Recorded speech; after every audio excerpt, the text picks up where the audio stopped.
పరిశుద్ధమైనటువంటి తండ్రి, మహోన్నతుడైన మా దేవానికి స్తోత్రాలు చెల్లిస్తా ఉన్నాను. నీ యొక్క ఆశ్చర్యమైనటువంటి ప్రేమను బట్టి, అద్భుతమైన కృపను బట్టి మా అందరి పట్ల నీకున్న వాత్సల్యతకి స్తోత్రాలు. ఎంత గొప్ప దేవుడు ప్రభు, నేను కలిగి ఉండడం, నేను తెలుసుకోవడం మా జీవితంలో గొప్ప ధన్యత ప్రభు. దాన్ని ప్రతి క్షణం, ప్రతి సెకండ్ కూడా ప్రభు నీ ప్రజలు గుర్తుంచుకోవడానికి సహాయం దయచేయండి ప్రభు. ఎలాంటి గుట్టులో మేము ఉన్నాం, ఎలాంటి ధన్యతను మీరు మాకు ఇచ్చారు అన్న విషయాన్ని మర్చిపోకుండా ఉండటానికి సహాయం దయచేయండి ప్రభు. మరి స్థానిక సంఘంలో ప్రభావం విశ్వాసంగా ఎలాంటి పాత్రను పోషించాలో నేర్చుకున్నట్టు అద్భుత కుటుంబం వచ్చేయండి. అనువనువు ప్రభావ ప్రతి మాటను ధ్యానించి దాన్ని అర్థం చేసుకోవడానికి, అర్థం చేసుకున్న దాన్ని అన్వయించుకోవడానికి మీకు కృప చూపించడం వేడుకుంటున్నాం. ఏ ఒక్కరు ప్రభావానికి సంబంధించిన విషయాన్ని నిర్లక్ష్యం చేయకుండా సహాయం దయచేయమని మా ప్రార్థనలు వింటున్నందుకే నీ స్తోత్రాలు చెల్లిస్తూ మమ్మల్ని సంపూర్ణంగా నీ చేతులకు అప్పగించుకుంటాం. యేసు దివ్యనామాలు వేడుకుంటున్నాను ప్రభు తండ్రి.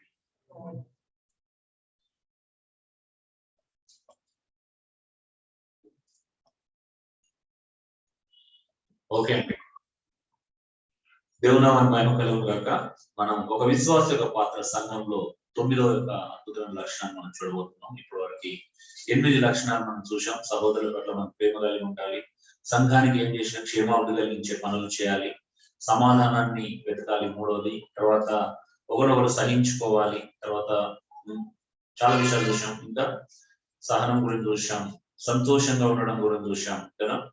సో ఇలాగా సత్క్రియలు చేయాలి, అనేకమైన విషయాలు చూసుకుంటూ వచ్చాం. సంతోషించాలి, ప్రతి దాంట్లో దేవుళ్ళు ఎలా సంతోషించాలి అని కూడా మనం చూడడం జరిగింది. సో ఈ రోజు సన్మానించుకోవాలి ఒకరొకరు. చూడండి ఒకసారి మొదటి టెస్టమెంట్ రాసినటువంటి పత్రిక 5వ అధ్యాయం 15వ వచనం మనం గమనించుకుంటూ ముందుకు వెళ్దాం.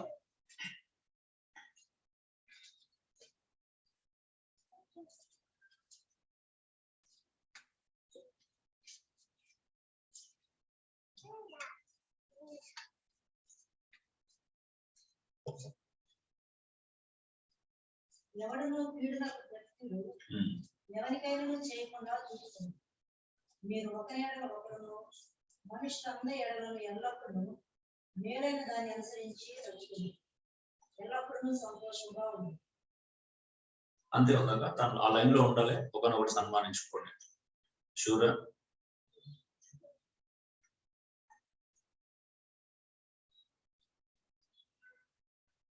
ఓకే. ఒకసారి 2 Corinthians 13-11 చదవండి. లేదా బిఫోర్ పాయింట్ రిఫరెన్స్ అలాగే ఉండిపోయాం.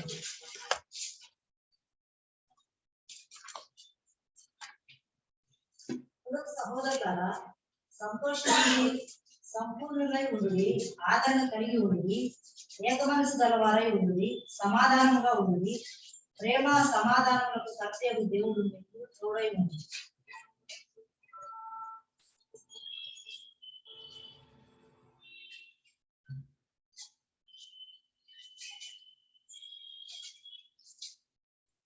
ఓకే, ఏదో తేడా ఉంది డిఫరెన్స్ లో,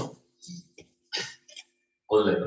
ఓకే అండి, ఒకరినొకడు సన్మానించుకోవడం అనేది బైబిల్లో మనం చాలా సందర్భాల్లో చూస్తాం. ముందు రెఫరెన్స్ మీకు చూపించబడతాయి. సన్మానించుకోవడం, ఎందుకు సన్మానించుకోవాలి? ప్రతి సంఘంలో ప్రతి వ్యక్తి విలువైన వాడైనా లేదా కొద్ది మంది మాత్రమే విలువైన వాళ్ళ? మీరేమనుకుంటున్నారు? ఏది నమ్ముతున్నారు? సంఘంలో ప్రతి వ్యక్తికి ఘనత ఉంటుందా లేదా కొద్ది మందికి మాత్రమే ఘనత ఉంటుందా?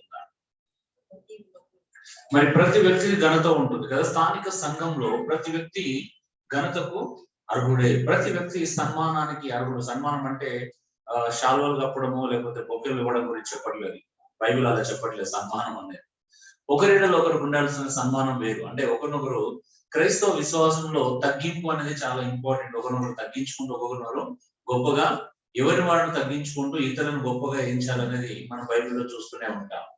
మీరు చూడండి, యాకోబు రాసిన పత్రిక 2వ అధ్యాయంలో మనం చూసినప్పుడు ఏముంది అక్కడ? సన్మానించుకోవాలి అని అంటే, ప్రతి ఒక్కరిని గణపరచాలి అని అంటే, ఫస్ట్ ఆఫ్ ఆల్ మనకు అందరినీ సమానంగా చూసే స్థాయి రావాలి. సమానంగా చూసేటువంటి స్వభావం మన దగ్గర లేదనుకో, మనం ఇతరులను సన్మానించలేం. అంటే సంఘంలో ఒకవేళ కులాన్ని బట్టో లేకపోతే మతాన్ని, అంటే ఒక వాళ్ళకు ఉన్నటువంటి ధనాన్ని బట్టో వాళ్ళకు ఉన్నటువంటి ఉద్యోగాన్ని బట్టో మీరు రెస్పెక్ట్ చేస్తున్నారు అంటే మీరు సరైనటువంటి క్రైస్తవులుగా లేరు అని అర్థం. విశ్వాస విషయంలో మొహమాటం ఉండకూడదు అంటాడు యాకోబు రాస్తూ కదా. ఏమన్నాడు? విశ్వాస విషయంలో మొహమాటం ఉండకూడదు, పక్షవాతం సో పక్షపాతం వహించకూడదు అంటాడు. అంటే సంఘంలో అంటే ఒకడు పట్టు వస్త్రాలు కట్టుకొని వచ్చినప్పుడు ఒక మంచి చేరేసి ఇక్కడ కూర్చోమంటున్నారు అంటే అదే పేదవాడు మాసిపోయిన బట్టలు వేసుకొని వచ్చినాం అనేలా అక్కడ దివన కూర్చోలేకపోతే మూల కూర్చోలేదంటే నా పాదాల దగ్గర కూర్చోమని చెప్తున్నారంట సంఘంలో. అంటే సంఘంలో ఎలాంటి పరిస్థితి ఉంది అని అంటే డబ్బులు ఉన్న వాళ్ళకి ఒక రెస్పెక్ట్ ఉంది, డబ్బులు లేని వాళ్ళకి ఒక రెస్పెక్ట్ ఉంది కదా. సంఘంలో డబ్బులు బాగా ఇచ్చే వరకు ఒక రెస్పెక్ట్ ఉంది, ఇవ్వని వాళ్ళకి ఒక రెస్పెక్ట్ ఉంది. దశం భాగాలు ఇచ్చే వరకు ఒక రెస్పెక్ట్ ఉంది, ఇవ్వని వారికి అసలు రెస్పెక్ట్ అనేదే ఉండదా. సంఘంలో ఎవరైనా కానీ చూడండి, ఏమి ఇవ్వని వారికి ఎవరు రెస్పెక్ట్ చేస్తారా? నిజం చెప్పండి, మన స్థానిక సంఘాల్లో గౌరవం అనేది ఎవరికి ఇస్తున్నారు? ఎవరైతే డబ్బు ఇస్తారో వారికి ఎక్కువ రెస్పెక్ట్ ఉంది, ఎవరైతే ఉద్యోగస్తులో వారికి ఎక్కువ రెస్పెక్ట్ ఉంటుంది, ఎవరైతే మంచి పొజిషన్ లో ఉంటారో వారికి రెస్పెక్ట్ ఉంటుంది. ఎవరైతే డబ్బు ఇస్తారో అప్పుడే మంచిగా ఉంటారు, డబ్బు ఇవ్వనప్పుడు మళ్ళీ వాళ్ళతో సరిగా ఉండరు కదా. ఒక నెల వాళ్ళకి ఏమైనా ప్రాబ్లం అయ్యి సరిగా డబ్బులు ఇవ్వలేదు అనుకోండి, వాళ్ళతో సరిగా ఉండలేని పరిస్థితి నాయకుల దగ్గర నుంచి మనం చూస్తూ ఉంటాం. ఒకరి పట్ల ఒకరు కూడా అలాగే చాలా సందర్భాల్లో మనం అలాంటి సిచ్యువేషన్ చూస్తూనే ఉన్నాం. సో సన్మానించుకోవాలి అంటే ఫస్ట్ ఆఫ్ ఆల్ ఒకరిని, ప్రతి ఒక్క వ్యక్తి క్రీస్తు శరీరంలోని సాటి అవయవం అనేటువంటి అండర్స్టాండింగ్, ప్రతి అవయవము గౌరవించదగినది, ప్రతి అవయవము ఘనతకు అర్హత ఉంది, ప్రతి అవయవం ఖచ్చితంగా సన్మానించబడాలి అనేటువంటి యాటిట్యూడ్ ఎప్పుడు డెవలప్ అవుతుందంటే అందరం కూడా క్రీస్తు శరీరంలోని సాటి అవయవాదమైనటువంటి అండర్స్టాండింగ్ లేకుండా మనం పని చేయలేము. చూద్దాం ఒక్కొక్క పాయింట్. ఘనత విషయంలో గొప్పగా ఎంచుకోమంటారు. రోమా 12:10 ఏం చూస్తున్నాం? ఒకరినొకడు ఘనత విషయం వచ్చినప్పుడు గొప్పగా ఎంచుకోవాలంటే నాకంటే వీళ్ళందరూ గొప్ప వాళ్ళే, నాకంటే మీరు అందరు గొప్ప వాళ్ళే, మీరు ఎవరు కూడా నాకంటే తక్కువ కాదు. ఎందుకు తక్కువ కాదు? ఏ విషయంలో మనం తక్కువగా చూడాలి చెప్పండి? ఘనత విషయంలో, సహోదర ప్రేమ విషయంలో, అంటే ఘనత విషయంలో కొన్ని గొప్పగా ఎంచుకోవాలి. మీకున్నటువంటి వరం, ఇక్కడ ఈ టాపిక్ అంతా కూడా వరాలకు సంబంధించిన విషయం అండి వాసన చెప్పాలంటే. అంటే ఒక స్కూల్లో science teacher maths teacher respect చేస్తారు కదా, maths teacher Telugu teacher respect, అంటే ఒక టీచర్ మిగతా 5 టీచర్ రెస్పెక్ట్ చేస్తారా చేయడా? చేస్తాడా? లేదు నేను మ్యాథ్స్ టీచర్ కాబట్టి నేను నీకంటే గొప్ప, నన్ను తెలుగు టీచర్ దగ్గర స్టైల్ కొడతాడా? కొట్టడా? సారాన్ని పిలుస్తాడా? సో పిల్లల దగ్గర కూడా వాళ్ళు ఏం చేస్తారు? అరే మీ తెలుగు టీచర్ అంటే ప్రతి టీచర్ వాళ్ళు ఏం చేస్తారు? రెస్పెక్ట్ చేస్తారు. చేస్తారా? ఎందుకు చేస్తారు? సో ప్రతి సబ్జెక్ట్ దేనికదే ఇంపార్టెంట్. సంఘంలో కూడా మన యొక్క వరాల గురించి మాట్లాడు. ఇక్కడ ఏమన్నాడు? ప్రవచించేవాడు అయితే విశ్వాసం చొప్పున ప్రవచించాలి కదా, హెచ్చరించేవాడు హెచ్చరించలను, బోధించేవాడు బోధించలను కదా, పంచిపెట్టేవాడు శుద్ధ మనసుతో పంచిపెట్టాలి, కరుణించేవాడు కరుణించాలి, పై విచారణ చేయవాడు జాగ్రత్తగా పై విచారణ చేయ. ఇవన్నీ చెప్పుకుంటూ వస్తున్నాడు. ఇవన్నీ చెప్పుకుంటూ వచ్చిన తర్వాత మాట చెప్తున్నాడు. అంటే ఎవరికి ఏ వరం ఉన్నా, ఎవరికి ఏ చిన్న గిఫ్ట్ ఉన్నా కూడా ప్రతి వరం గౌరవించబడాలి. ఘనత విషయం వచ్చినప్పుడు నేను బోధకుని కాబట్టి నా వరం గొప్పది, నువ్వు హెచ్చరించే వరం కాబట్టి నీ చిన్నది, నువ్వు ప్రవచనం చెప్పే వరం కాబట్టి నువ్వు చిన్నవి, లేకపోతే నువ్వు జస్ట్ ఆఫ్టర్ ఒక ప్రవచనం చెప్పుకో తెలుసా నేనైతే బోధకుడిని అంటే ఏదైనా కావచ్చు. ఒక చిన్న పంచిపెట్టేవాడు అందరూ అవసరం సంఘంలో, అవునా? అందరూ అవసరమా? ఒకరే అవసరమా? పంచిపెట్టేవాడు కావాలి, కరుణించేవాడు కావాలి, పై విచారణ చేసేవాడు కావాలి, హెచ్చరించేవాడు కావాలి, బోధించేవాడు కావాలి, అవసరం బట్టి ప్రవచించేవాడు కావాలి, ప్రజలు హెచ్చరించడానికి కదా, ప్రజల పాపాన్ని గద్దించడానికి ప్రవచించేవాడు కావాలి. ప్రతి వరం కావాలి. స్థానిక సంఘంలో ఒక్కొక్కరికి దేవుడు ఒక్కొక్క వరాన్ని ఇచ్చినప్పుడు ఆ వరాన్ని ఏం చేయాలంటే ఒకరినొకరు గౌరవించుకోవాలని చెప్తారు. అందుకే ఘనత విషయంలో ఒకరినొకరు గొప్పగా ఎంచుకోవాలి. ఘనత విషయం వచ్చినప్పుడు నాకంటే ఈ బ్రదర్ గొప్పడు, నాకంటే ఈ బ్రదర్ అబ్బా అద్భుతమైన పరిచయం చేస్తే నేను ఎతంలాగా చేయలేను, నా భార్యలాగా నేను ఉపచారం చేయలేను, లేకపోతే ఇంకొకరిలాగా నేను హెల్పింగ్ చేయలేను, ఇంకొకరిలాగా ప్రతి చిన్న విషయానికి నా బండి తీసుకొని పరిగెత్తలేను నేను, అవునా? ఎప్పుడు ఎవరైనా ఏమైనా అయిందంటే ఎవరైనా డ్రాప్ చేయడానికి కానీ లేకపోతే ఎక్కడైనా రఘు ఎంత దూరమైనా వెళ్ళి వస్తా అంటాడు, అవునా? అలా నేను చేయలేను. ఒక్కొక్కరికి ఒక ప్రత్యేకత ఉంటుంది. ఒక్కొక్కరిని అంటే ప్రతిసారి నేను రఘుని గణపరుచుకుంటాను, అరే రఘులాగా నేను ఈ విషయంలో అలా ఉండలేను అని. మేబీ అది బాధ్యత కదా, ఎవరి బాధ్యతలు వాళ్ళు నిర్వహించగలుగుతారు. నేను బయట ఎందుకు తిరగలేనంటే నా సమయం ఇక్కడ ఎక్కువ వినియోగించుకుంటారు. సో ఏదైనా ఎవరైనా కానీ ఒక బాధ్యత అనేది అది చాలా అద్భుతమైనది. ఎవరు ఏ బాధ్యత, ఇంకెవరైనా కష్టం వచ్చిందంటే పరిగెడతారు, ఇంకెవరైనా సాయం చేయాలి, కొందరు ఆర్థికంగా ముందుకు వస్తారు, కొంతమంది ఫిజికల్ గా ముందుకు వస్తారు, మరి కొంతమంది మెంటల్ గా నేను ఒక మంచి వర్డ్స్ తోని నేను ఎంకరేజ్ చేయడానికి ప్రయత్నం చేస్తారు. శ్రీను అన్నట్టు వాళ్ళు ఏం చేస్తారు, మంచి మాట చెప్పి ఎంకరేజ్ చేయొచ్చు. ఇలా ఉండాలి, అలా ఉండాలి. ఎవరైనా ఏదో ఒకటి, కొంతమంది డబ్బులు ఉన్నారు, నా తరపున డబ్బులు తీసుకొని రాలేము అని చెప్పొచ్చు. ఇంకో డైరెక్ట్ వెళ్ళి చూసుకోవచ్చు. అంటే ఒక వ్యక్తిని సమస్య వచ్చినప్పుడు ఇన్వాల్వ్ అయ్యేటువంటి విధానం ఒక్కొక్కటి ఒక రకంగా ఉంటుంది. సో చిన్ని వాళ్ళు ఇంకొక రకంగా మూవ్ అవుతారు. ఎవరికైనా హాస్పిటల్ ఏంటంటే తీసుకెళ్ళడమో, లేకపోతే ఇంకో మెడికల్ హెల్ప్, ఏదో ఒకటి. అంటే ప్రతి మనిషికి ఉండే, అంటే ప్రతి ఒక్కరిని మనము ఘనత విషయంలో గొప్పగా ఎంచుకోవాలనేటువంటి ఆ అండర్స్టాండింగ్ ఉండాలి. అందుకే ప్రేమ విషయంలో తగ్గకూడదు, ఆసక్తి విషయంలో మాంద్యులు కావుతాడు. ఏంటిది, నీకున్నటువంటి పని, నీకు ఏదైతే పని చేయగలుగుతున్నావు దానిలో తగ్గకూడదు అంట. అవునా? దాని పట్ల ఆసక్తి తగ్గాలా? ఇప్పుడు నాకు దేని పట్ల ఆసక్తి ఉందో, దేవుడు నాకు ఏది ఇచ్చిండో దాని ఆసక్తి పెరుగుతుందా తగ్గుతుందా?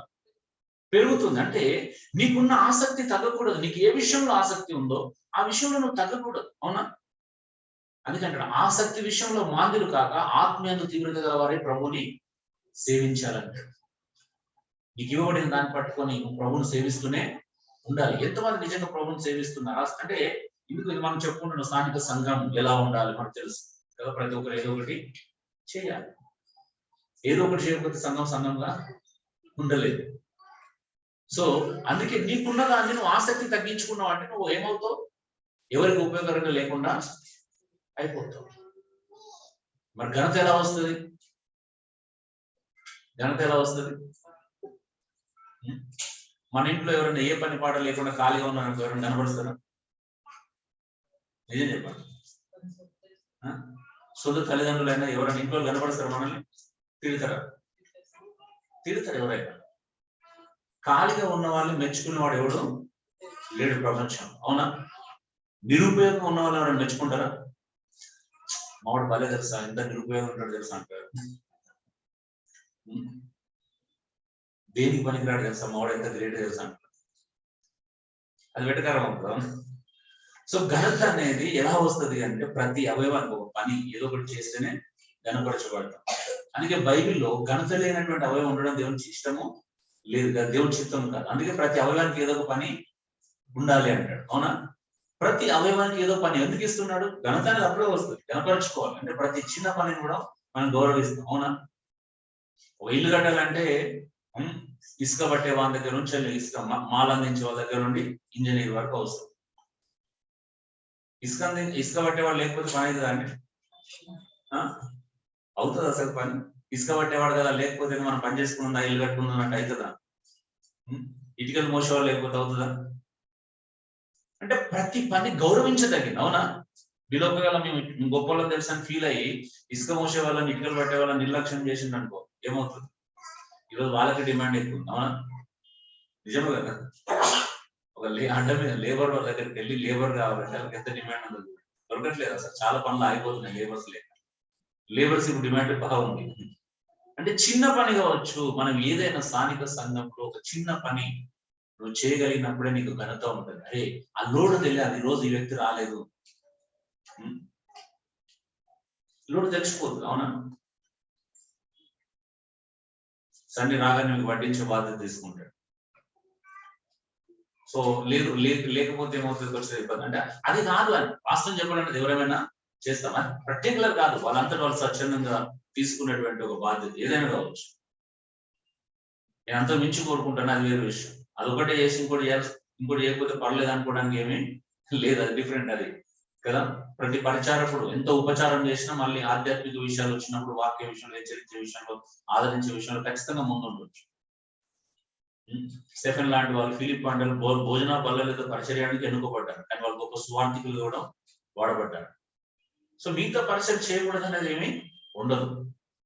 అదేంటి ఒక ప్రత్యేకంగా పర్టికులర్ టైం ఒక హాఫ్ అన్ అవర్ ఉంటుంది, కానీ మీతో ఎప్పుడైనా చేయవచ్చు. సో ఏదైనా ఘనత విషయంలో నువ్వు గొప్పగా ఎంచబడాలంటే నువ్వు ఏదో ఒక పని స్థానిక సంఘంలో కలిగి ఉండాలి. అఫ్ కోర్స్ మన శరీరంలో ఒక బలహీనతలు ఉన్నా మనం గణపరుస్తాం, అది వేరు. ఏమన్నాడు? ప్రతి అవయవం పర్ఫెక్ట్ గా ఉంటేనే గణపరచమని చెప్పట్లేదు. అవునా? స్థానిక సంఘంలో ప్రతి వ్యక్తి పర్ఫెక్ట్ ఉంటే గణపరచమన్నాడా? లేదు. పర్ఫెక్ట్ గా లేకపోయినా ఘనత కలగలేదు. అది చాలా ఇంపార్టెంట్. కానీ ఏదో ఒక పని చేయాలి. నెక్స్ట్ ఇంకెవరిని కనపరచాలంటే చూడండి, 1 కొరింథీ 12:23-25 చదవండి ఒకసారి. స్థానిక సంఘంలో మనం కనపరచాల్సినటువంటి వ్యక్తులు ఉన్నారు. బలహీనలను కనపరచాలంటాడు. ఏమంటాడు? బలహీనలను అంట. చూడండి ఒక్కసారి చూద్దాం. ఎలాంటి బలహీనలు, ఏ విషయంలో బలహీనలు చూద్దాం. తలంతుము ఆ అవయములను మరి ఎక్కువగా కనపరుస్తున్నాం. సుందరములు కానీ మన అవయములకు ఎక్కువైన సౌందర్యము కలిగింది. చదవండి 25వ వచనం గురించి. సుందరములైన మన అవయములకు ఎక్కువ సౌందర్యం అక్కర్లేదు. అయితే శరీరంలో వివాదం లేక అవయములు ఒకదానికొకటి ఏకముగా పరామర్శించులాగున దేవుడు తక్కువ దానికే ఎక్కువ ఘనత కలుగు చేసి శరీరమును అమర్చినాడు. ఏంటిదంటే చూడండి, ఎంత అద్భుతమైన భావన కదా బైబిల్. ప్రతి అవయవం అంట ఒకదాన్ని ఒకటి పరామర్శించుకోలాగా దేవుడు శరీరాన్ని అమర్చింది కదా. ఒక అవయవం మరొక అవయవాన్ని పరామర్శించుకునే విధంగా దేవుడు శరీరాన్ని అమర్చాడు అంటారు. అంటే అర్థం ఏంటిది? ఎవరు పరామర్శిస్తారు? బలహీనులు బలవంతులనా, బలవంతులు బలహీనులనా? ఎవరిని పరామర్శిస్తారు? ఆరోగ్యం గలవాడు రోగి ఆరోగ్యం గలవాడు పరామర్శించాలి కదా. సో స్థానిక సంఘంలోనంటే దేవుడు శరీరంలోని అవయవాలు ఎలా మార్చాడంటే ఒకదానిని ఇంకొకటి పరామర్శించుకోవట్లేగా అమర్చాడు. అంటే ఒక శరీరంలో ఒక అవయవం బలహీన పడిపోతే మిగతా అవయవాలు ఏం చేయాలంటే దాన్ని పరామర్శించాలి, బలపరచాలి. ఇంతకుముందు రఘు స్టార్టింగ్ లో నా ప్రార్థన చేశాడు కదా. అసలు సంఘంలో ఒకరినొకరు ప్రేమించడం నేర్చుకోవాలి. ఒక అవయవం బలహీన పడిపోయిందని తెలిసినప్పుడు ఏం చేయాలి? మిగతా అవయవాలు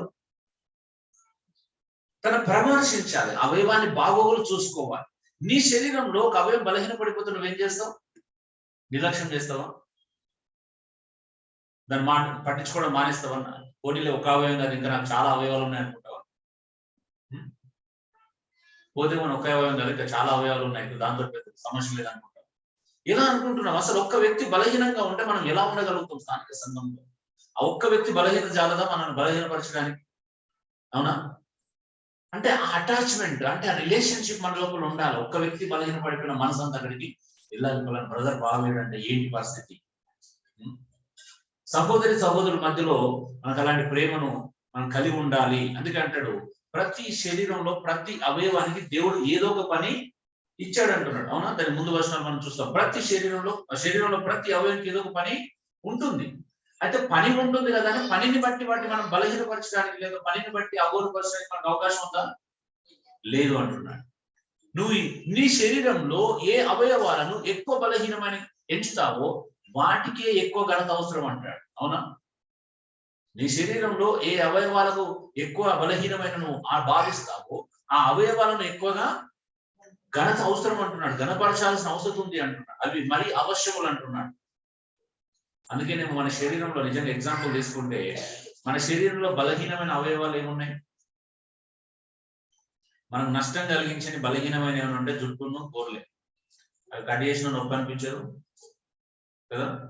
మనసు నొప్పి ఉంటుందేమో కానీ శరీరానికి అయితే నొప్పి కలగదు కదా. సో అలంకరణ దేనికి ఎక్కువ చేస్తాం మనం? అవి రెండింటికి కదా. జుట్టుకున్నంత పెట్టిన శ్రద్ధ దేని మీద పెట్టాం మనం? గోర్లను ఎక్కువగా అలంకరించుకుంటారు కదా చాలా మంది. ఎందుకు?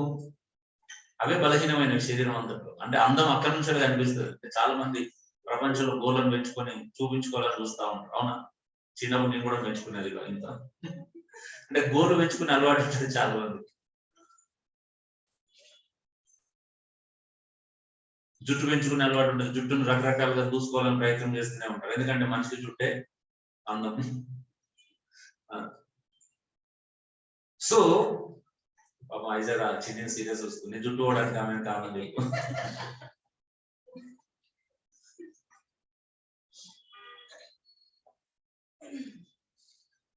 ఓకే. సో ఏదైనా కానీ శరీరంలో ఒక బలహీనమైనటువంటి అవయవం ఉంటే దాన్ని ఘనపరచడం మన యొక్క బాధ్యత. ఆ ఘనతను మనం ఇవ్వగలగాలి నిజంగా. అప్పుడు ఆ వ్యక్తి ఇంకొక దగ్గర ఎగ్జిస్ట్ అంటే దాని యొక్క ఉనికిని లేకపోతే తన ఐడెంటిటీని స్థాపించుకోవాల్సిన అవసరం ఎవరికి ఉండదు. ఈరోజు సంఘాలు ఎందుకు అలా ఉన్నాయంటే ప్రతి ఒక్కరు వాళ్ళ ఐడెంటిటీ కోసం తాపత్రయపడుతున్నారు. అవునా? ప్రతి ఒక్కరు ఐడెంటిటీ ఎలా చూపించుకోవాలనుకుంటున్నారు? అందుకే టాలెంట్ చూపించి ఐడెంటిటీ ప్రదర్శించాలనుకుంటున్నారు. ఏంటిది? ఒక వ్యక్తి ఏ టాలెంట్ ఇచ్చినా ఇవ్వకపోయినా వరాన్ని, దానికి ఇవ్వబడిన వరాన్ని సద్వినియోగం చేసుకుంటే చాలు. అందుకే చాలా మంది పిల్లలు కూడా ఏమో అలవాటు అయిపోతుందంటే నేను పాడాలి, నేను ముందు కనిపించాలి, నేను డాన్స్ చేయాలి. అందుకే సండే స్కూల్ చూడండి పిల్లలకి ఎలా ఉంటుందంటే ఒక భయంకరమైనటువంటి అది ఉంటుంది అన్నట్టు, ఆతృత ఉంటుంది. నేను కనిపించాలి, నేను ముందు కనిపించాలి, నేను పాడాలి, నన్ను అందరూ చూడాలి, నన్ను చప్పట్లు కొట్టాలి, మెచ్చుకోవాలి. క్విజ్లు కూడా ఎందుకు పార్టిసిపేట్ చేస్తారంటే నాకు ఎక్కువ మార్కులు రావాలి, ఎక్కువ ప్రైజ్ రావాలా. వాళ్ళు ఏం చేసినా అందుకే ఎందుకు యాక్టివిటీస్ లో ముందుకుంటారు తెలుసు అందుకే. అవునా? ఎందుకు వాళ్ళకి యాక్టివిటీస్ అంటే వాళ్ళు బయట కనిపించడానికి, బయట చూపించుకోరు. చిన్నపిల్లలకి ఆ స్వభావం ఎక్కువ ఉంటుంది. మన దగ్గర కూడా కొంతమంది అప్పుడు ఇక్కడ మన దగ్గర ఏం జరగవని చెప్పేసి మళ్ళీ మార్నింగ్ టైంలో ఓఎంకి వెళ్ళే వాళ్ళ పిల్లలు. ఎందుకంటే అక్కడ డ్యాన్స్లు ఉంటాయి, ప్రోగ్రాంలు ఉంటాయి, కనబడవచ్చు, చూపించుకోవచ్చు. అంటే ఒక వ్యక్తి ఇది ఆత్రం అన్నట్టు, ఆరాటం. ప్రతి ఒక్కరు ఏం కోరుకుంటున్నారు? ఘనతను కోరుకుంటారు. కానీ ఘనత అలాగా సంపాదించుకోవాల్సింది కదా. క్రీస్తు శరీరంలోకి వచ్చినామంటేనే అర్థం ఏంటిది? ప్రతి అవయవానికి ఘనత ఉంది. అవునా? క్రీస్తు శరీరంలోకి వచ్చినామంటేనే అర్థం ఏంటంటే ప్రతి అవయవానికి ఘనత ఉంది. ఒకవేళ మనుషులు మనం కనిపించుకునే ఖచ్చితంగా దేవుని దృష్టిలో అవి ఘనత పొందడానికి అర్హులైనటువంటి అవయవాలు. సో మనము కరెక్ట్ గా మన పని మనం చేయకపోతే ఏం చేస్తారంటే అందరూ ఇండివిజువల్ గా ఘనతను వెతుక్కోవడానికి ప్రయత్నం చేస్తారు. కానీ ఒకటి అర్థం చేసుకోండి, ఏంటిదంటే ఒక అవయవము శరీరం చెల్లి వేరైతే దానికి ఏం ఘనత ఉంటుందో చెప్పండి? ఉంటుందా? శరీరం నుండి వేరైన అవయవానికి విలువ ఉంటుందా? మనం చెయ్యి అక్కడ నాకు అబ్బా నాకు చెయ్యి దొరికిందని ఎవరైనా సంతోషిస్తారా? మనం ముక్కు కట్ చేసి పెట్టినాం సరే నాకు ముక్కు బాగాలేదు, నాకు ముక్కు దొరికిందని ఎవరు ఎగిరికి అంతే లేదు. ఎందుకంటే అవి బయటికి వెళ్తే అవి ఉపయోగం ఉండదు, నిరుపయోగం అవుతుంది. వాటి వల్ల ఎలాంటి ప్రయోజనము ఉండదు. శరీరంలో అంటే అవయవము శరీరంలో ఉన్నప్పుడే దానికి ఘనత. శరీరాన్ని విడిచి వేరుగా ఉండాలని చూసే ఏ అవయవానికి ఘనత ఉండదు. మీకు 100 ఎగ్జాంపుల్స్ ఉన్నాయి. ఈరోజు సంఘాన్ని వదిలేసి ఎంతో మంది సెల్ఫ్ ఎగ్జిస్టెన్స్ కోసం ప్రయాసపడుతున్న వాళ్ళకి ఏమైనా ఉండదా? నిజం చెప్పండి, ఉండదు కదా. స్థానిక సంఘంతో ఉన్నప్పుడు కలిగేటువంటి ఘనత కావచ్చు, లేకపోతే ఏదైనా ప్రేమ పొందుకునడం కావచ్చు, ఏదైనా కావచ్చు, సంఘాన్ని వదిలేస్తే, శరీరాన్ని వదిలేస్తే ఉంటుందా? శరీరాన్ని వదిలేసే వారికి విలువ ఉండదు. యేసుక్రీస్తు శరీరంలో మనం సాటి అవయవాల్లో ఉండకపోతే కనుక రాదు అండి. ఎలా కనపరుస్తామండి? సంఘాన్ని ఎవరైనా నిర్లక్ష్యం చేసి కొంతమంది సహోదరులు ఎక్కడైనా ఈ సంఘానికి వెళ్ళకుండా ఎక్కడికి వెళ్ళకుండా ఇండివిజువల్ గడుపుతున్నారు అనుకోండి, వాళ్ళకి ఎలా విలువ ఉండదు? అవునా? వాళ్ళు ఎవరు పట్టించుకుంటారు? వాళ్ళ అవసరాలు ఎవరు గ్రహిస్తారు?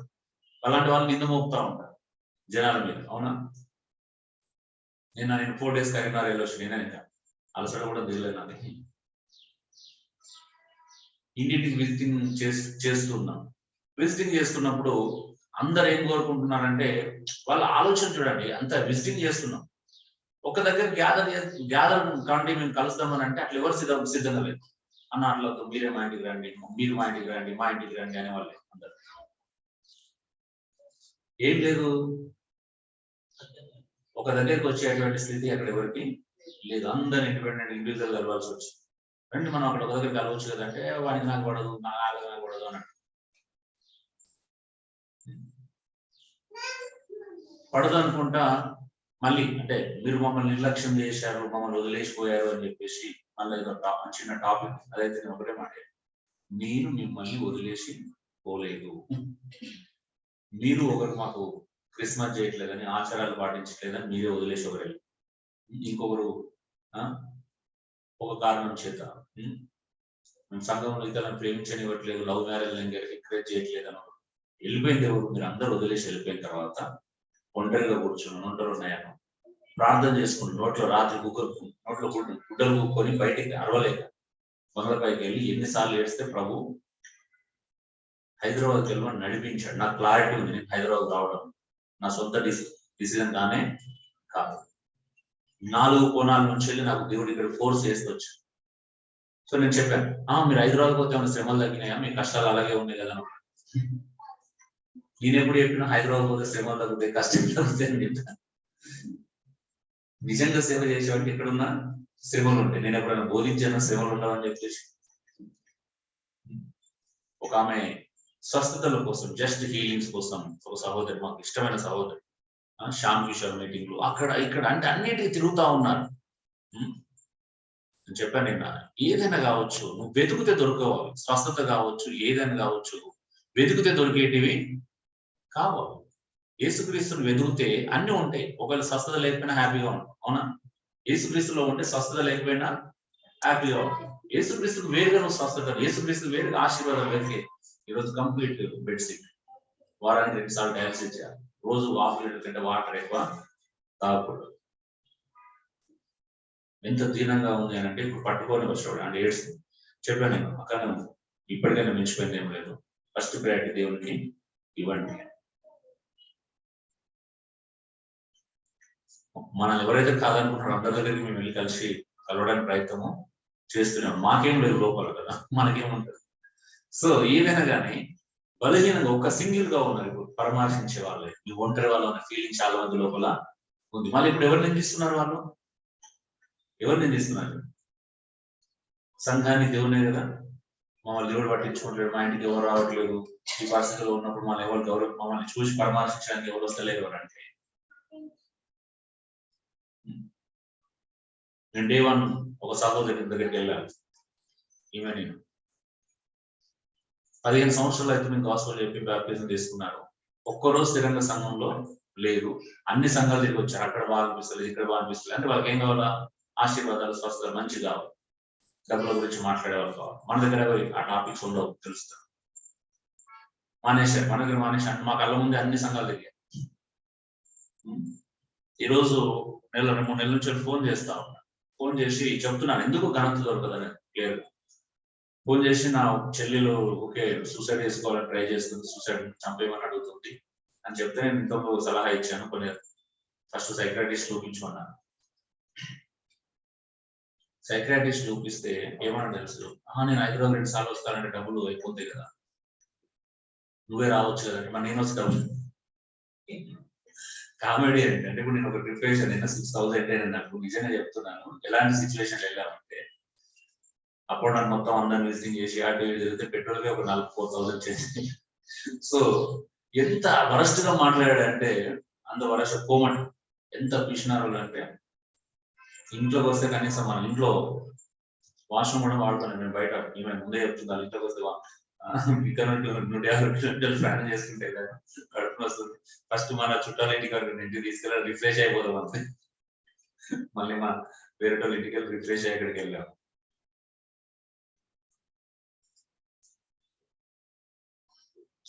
ఇద్దరు దాదాపు 45 years ఉంటారు, మ్యారేజ్ కావాలి. ఇద్దరు అన్న చెల్లి కోమట్లు. రీసెంట్ గా 2 years బ్యాక్ వాళ్ళ మదర్ చనిపోయింది. వాళ్ళ ఫాదర్ కాల్ ఫ్రాక్చర్ అయింది, వాష్రూమ్ దగ్గర పడిపోయింది. ఈ అమ్మాయికి సంబంధం చూస్తేనేమో ఆ అబ్బాయి అంటాడు, అమ్మాయి అంటది మా అన్నయ్యకి అయితే నేను చేసుకుంటాను. ఈయనకు సంబంధం వస్తే ఏం చేస్తానంటే మా చెల్లెకి అయితే నేను చేసుకుంటాను. అలా 15 సంవత్సరాలు పోస్ట్ పోన్ చేసుకోవచ్చు. ఎవరు లేరు ఇంట్లో. ఈలోపు తల్లి చనిపోయింది, తండ్రి సిగ్గాడు. ఇప్పుడు అమ్మాయి ప్రాబ్లం ఏంటి అంటే రేపు మాకు మా డాడీ చనిపోతాడు, చనిపోతే మనం ఇద్దరం మిగులుతాం. ఇంట్లో ఇద్దరం ఉంటే సమాజం ఏమనుకుంటుంది, అన్న చెల్లెలు ఒక దగ్గర ఉంటే మనల్ని నిందిస్తారు. దానికంటే చనిపోవడం బెటర్, నన్ను చంపే అంటుంది ఇప్పుడు. లేదు రేపు నిన్నెవరైనా చంపేశాను, నువ్వు చనిపోయినా నేను ఒక్కదాన్ని అవుతాను, సర్వైవ్ కాలేదు. బంధువులు రానివ్వరు. వాళ్ళ బాబాయ్ వచ్చినాయనుకో పొరపాటున ఎందుకు వచ్చినావు అని అడుగుతాడు. ఎందుకు వచ్చినా ఎవరు వస్తారు చెప్పు? ఎవరైనా వస్తే బాబాయ్ మీరు తప్పించి మాకు ఎవరున్నారంటే ఎలాంటి వాడైనా కడుగుతాడు, అవునా? మీరు తప్పించి మాకు ఎవరున్నారని అడిగితే కఠినాత్ముడు కూడా కొద్దిగానన్నా కడుగుతాడు. ఇంటికి వచ్చిన వాళ్ళను ఎందుకు వచ్చినావు అని అడిగితే ఎవరు వస్తారు చెప్పండి? ఒంటరి అయిపోయారు. సంఘంలో కూడా ఇప్పుడు ఏమంటున్నారంటే మమ్మల్ని అందరూ వదిలేశారు అంటున్నారు. అంత ఏమంటారంటే మా మీద అంత పగవించుకున్నారు. ఏముంది మీ మీద పగవించుకోవడానికి? ఒక వ్యక్తికి అవసరమేంటి వాళ్ళ మీద పగవించుకోవడానికి? మమ్మల్ని అందరిని వదిలేశారు, మా దగ్గరికి ఎవరు రావట్లేదు అంటే ఎవరిని రానిపోతే ఎవరు వస్తారు? రాణిస్తేనే కదా అందరూ వచ్చేది. ఇప్పుడు ఎవరన్నా వస్తే బయట మాట్లాడి మా ఇంట్లో మా అమ్మకు మడి ఆచారాలు ఎక్కువ, మా డాడీకి ఇష్టం, రానివ్వకపోతే బయటకు వచ్చి ఎవరైనా వస్తే మన చెల్లెకి నచ్చదని చెప్పి బయట మాట్లాడడం. ఇంకెవరైనా వస్తారండి? నేను ఇళ్ళ ముందు నవీన్ పంపించాను, పెద్దగా నాకు తెలుసు. నవీన్ పంపిస్తే నవీన్ కూడా బయట మాట్లాడి పంపించాను. ఆయన ఎందుకు వచ్చిన ఇప్పుడు ఎవరు వస్తారు చెప్పు? అది ఇంట్లోకి ఎవరు రానిపోతే ఎవరు వస్తారు?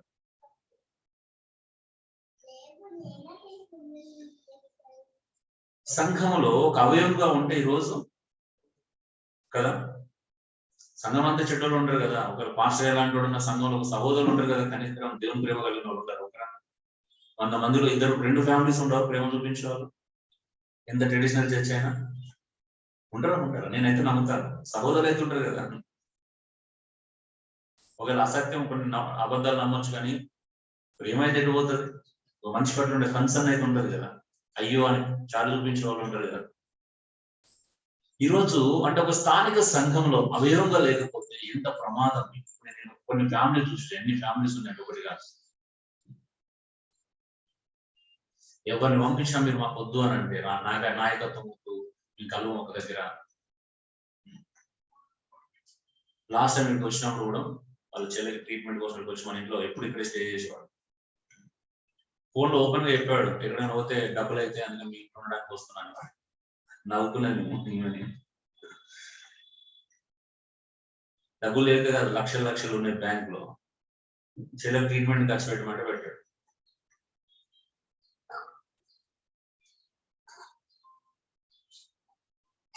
సో ఇది పరిస్థితి. అంటే ఆ డబ్బు పిచ్చి ఒకటి, రెండోది అంటే పిచ్చినార్తనము, మూడోది ఏంటంటే మనుషులు ఎవరిని నచ్చలేదు. ఇప్పుడు ఏమైనా అవసరం వస్తే మళ్ళీ అందరి దగ్గర ఫోన్లు చేస్తారు, మమ్మల్ని ఎవరు పట్టించుకోవట్లేదని, క్రైస్తవులు ఘోరంగా ఉన్నారంటారు. సో ఇది పరిస్థితి. ఏంటంటే బలహీనలను మనము గణపరిచే స్థాయికి రావాలంటే స్థానిక సంఘంతో అటాచ్మెంట్ కదా. ఎవరు ఎందుకు పట్టించుకుంటారండి? వాళ్ళు ఎవరు పట్టించుకోరు. సరే, ఎవరు పట్టించుకునే వాళ్ళని కూడా వీళ్ళు ఏం చేస్తారు? అవాయిడ్ చేస్తారు. అవాయిడ్ చేసినాక ఎందుకు వస్తారు? ఇప్పుడు మనం డోర్ దగ్గర నిలబట్టి మాట్లాడి పంపిస్తారా? ఇంటికి వస్తారా? అబ్బో వీళ్ళు ఇంటికి రానివ్వరు, డోర్ దగ్గర నిలబెట్టి మాట్లాడేది, లోపలికి ఎవరు వస్తారు చెప్పచ్చు. సో ఈ పరిస్థితి అండి. ఎంత అంటే నిన్న ప్రవీణ కూడా అన్నాడు, నేను కరీంనగర్ లో ఉన్నంత భయంకరమైన మనుషులు ఎక్కడ చూడాలంటే, అంత విచిత్రమైన మనుషులు అందరు ఇండివిజువల్సే, ఇండిపెండెంట్. ఒకవేళ లేదంటే ఈరోజు మన అక్కడ సంఘము ఉండేది కదా. ఒక మొత్తం కెరీర్ గైడెన్స్, కెరీర్ పిల్లలు చదవాలి. ఏం చేస్తారు అర్థం కాదు. కెరీర్ పిచ్చి కొంతమందికి, బాగా సంపాదించాలి, మా పిల్లలు ఉన్నతమైన స్థాయిలో ఉండాలని చెప్పేసి జీవితాన్ని కోల్పోయారు. నేను రఘుతో 2 నిమిషాలు షేర్ చేసుకున్నాను. సో ఎంత బాధ అనిపించింది అంటే, ఏంటి ప్రభు, ఒక్కరోజు నీ వైపు చూడట్లేదు.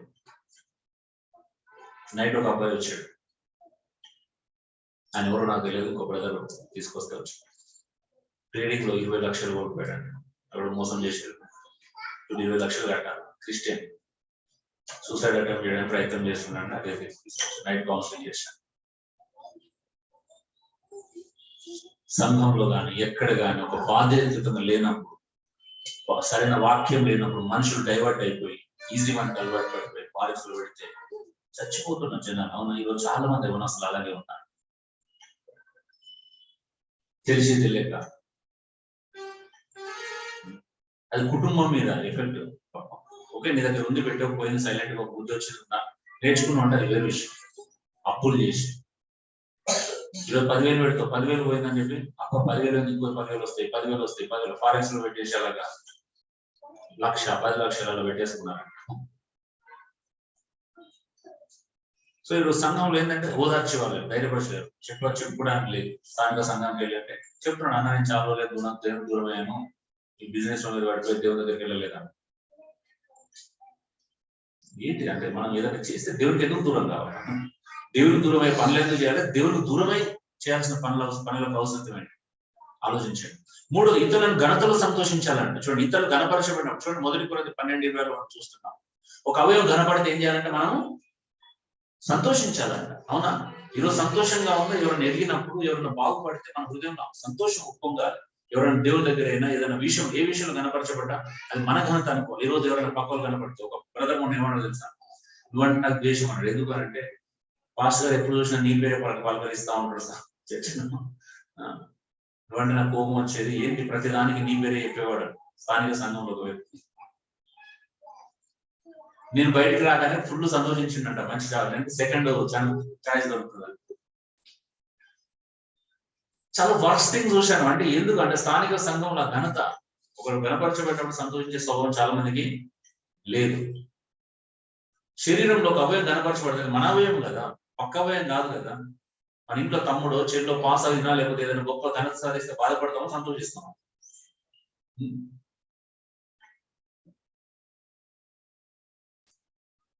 నేను మా ఫ్రెండ్స్ ఒక రోజు నైట్ ఫ్రెండ్స్ కలిసాను, క్లాస్ ఫ్రెండ్స్ ఒక 6 వాళ్ళు.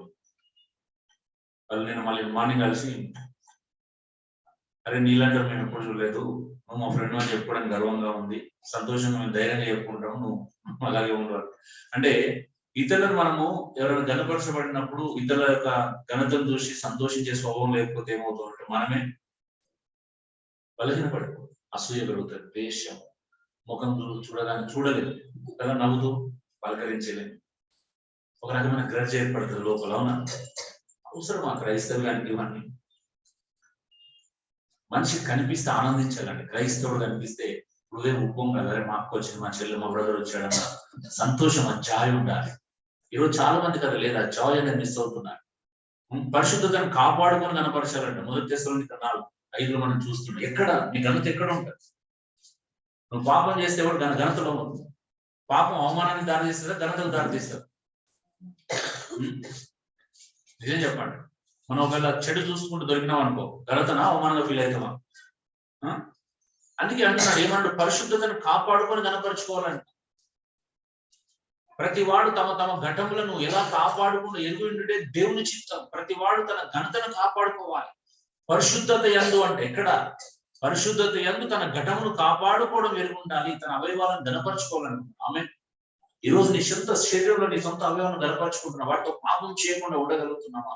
ఒకవేళ పాపం చేస్తే పరిశుద్ధుని హృదయం ఎలా విలపిస్తుంది కదా, అయ్యో ఇదేంటి ప్రభా, ఇంత నీ బిడ్డలై ఉండి నేను ఇలా చెడు చూపులు చూస్తున్నాను, ఎందుకు చెడు ఆలోచనలు వస్తున్నాను, తట్టుకోలేదు. అవునా? మన జీవితంలో పరిశుద్ధతను కాంక్షించినట్లయితే, పరిశుద్ధత కొరకు ఆరాటపడినట్లయితే, పరిశుద్ధత విషయంలో మనం తీవ్రత ఉన్నట్లయితే నువ్వు చెడును చూసి ఎంజాయ్ చేయలేవు, చెడు ఆలోచనలు ఎంజాయ్ చేయలేము, చెడు చూపులను ఎంజాయ్ చేయలేము, చెడు దృశ్యాలను ఎంజాయ్ చేయలేము. వెంటనే ఒక ఫీలింగ్ వస్తుంది, అయ్యో ఇదేంటి ప్రభా, నీ బిడ్డలై ఉండి నేను ఎలా, ఎందుకు ఇలా ఫీల్ అంటే అది నీ శరీరంలో అవయవాలను గణపరచుకో.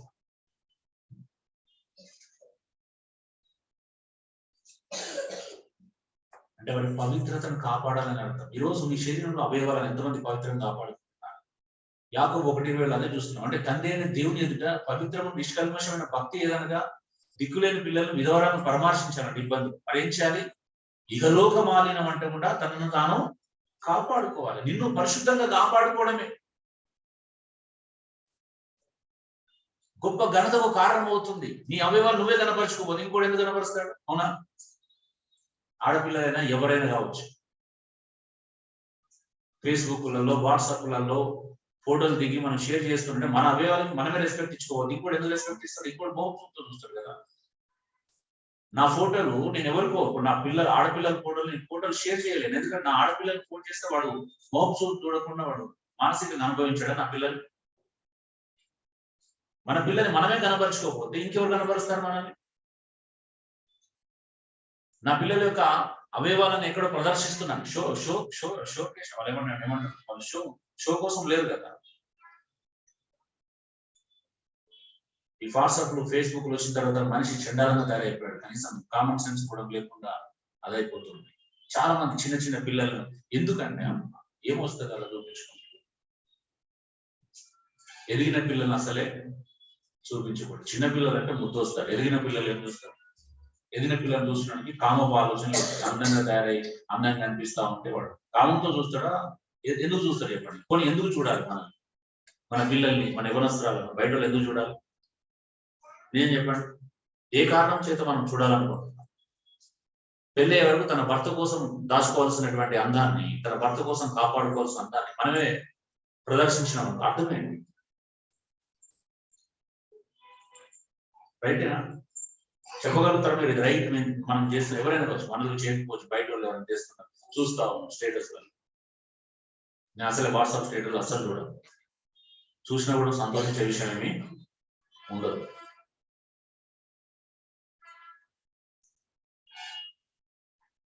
అందంగా తయారు చేయించి రకరకాల యాంగిల్స్ లో ఫోటోలు తీసి వాటిని స్టేటస్ లో పెడుతుంటే ఎవరో చూస్తారు, ఒకరే చూస్తారా? మన కాంటాక్ట్ లిస్ట్ లో ఉన్న వాళ్ళందరికీ కనిపిస్తుంది. అందరూ ఒకటే ఉద్దేశంతో చూడరు కదా. ఎందుకు మనం ఇతరులను ప్రేరేపిస్తున్నాం? చెడు వైపు ఎందుకు ప్రేరేపిస్తున్నాం? ఎలాగో మంచి చేయలేము కదా, కనీసం చెడుని ఎందుకు ప్రేరేపిస్తున్నాం? ఒక మనిషి నిజంగా మంచి వాళ్ళ మన చుట్టూ వాళ్ళందరూ మోహం చూపు లేని వల్ల, మోహం చూపు లేని పురుషుడు ఎవరు చెప్పండి? ఎంతమంది పవిత్రంగా చూస్తాడు మనల్ని, మన పిల్లల్ని, మన చెల్లెల్ని, మన కూతుర్లని? పాప స్వభావంతో చచ్చిపోతున్నాం, ప్రతి సేవకులం కొట్లాడుతున్నాం. స్టీఫెన్ లాంటి వాళ్ళు, మా లాంటి వాళ్ళు ప్రతిరోజు మమ్మల్ని ఏంటంటే ఫైట్ చేస్తున్నాం. ఇంత మహత్తరమైన బాధ్యత నిర్వర్తిస్తూ కూడా శరీరంతో రోజు ఫైట్ చేయకుండా బయటకు రాలేమే. మరి ఫైట్ చేయడం సంగతి ఏంటి? మంచిగా చూస్తారు. ఇంత ఫైట్ చేసి మాకెందుకు, మా ప్రాబ్లం ఏంటంటే మాకే ఎందుకు పోరాటం అంటే మీతో వాళ్ళ పరిస్థితి ఏంటి?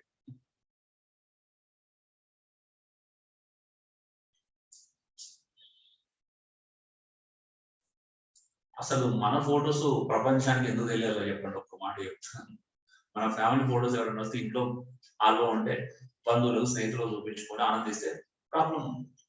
కానీ ప్రపంచానికి ఎందుకు చూపించాలి? మనం ఎందుకు చూపించుకోవాలి ప్రపంచానికి? ఈరోజు నిజంగా చెప్తున్నాను, మంచి సెన్సిటివ్నెస్ కోల్పోయాడు. ఫోన్లు వచ్చిన తర్వాత కామన్ సెన్స్ ఉంటుంది కదా, కనీస జ్ఞానాన్ని, ఇంగితాన్ని కోల్పోతున్నాడు మనిషి ఫోన్ వచ్చిన.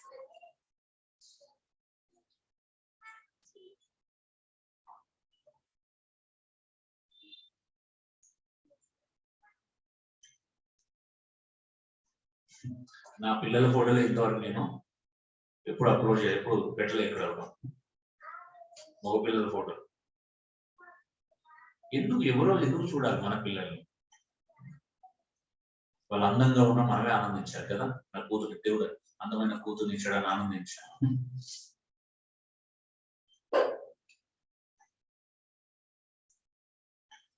ఈరోజు పరిశుద్ధతను కాపాడుకునే విషయంలో సీరియస్. పరిశుద్ధత అంటే ఏమనుకుంటున్నాం అంటే కేవలం మనం ఏ పాపం చేయకుండా ఉండేమనుకుంటాం. పాపాన్ని ప్రేరేపించడం ఏమంటున్నాం కదా, ఇతరులకి మనం ప్రదర్శించుకోవడం ఏమంటారు? అందంగా తయారవడం తప్పు కాదు కదా. అందాన్ని 10 మంది చూడాలని ఆశ ఎందుకుంది మనకి? అది రైట్ అంటారా వాక్యానుసారంగా? నువ్వు వెళ్తున్నప్పుడు చూడడం వేరు, మనం కావాల్సుకొని చూపించడం వేరు. రెండు ఒకటేనా, వేరు వేరా? రెండు వేరు వేరు కదా. ఫోన్ వచ్చిన తర్వాత మనిషి కావాల్సిన ఇంగితాన్ని కోల్పోయాడు, ఇష్టానుసారంగా ప్రవర్తిస్తున్నామా? సో మరి పరిశుద్ధత ఎక్కడ కాపాడు? మన శరీరాన్ని మనమే కనపరచుకోకపోతే పప్పుడు ఎందుకు కనపరుస్తుంది చెప్పండి?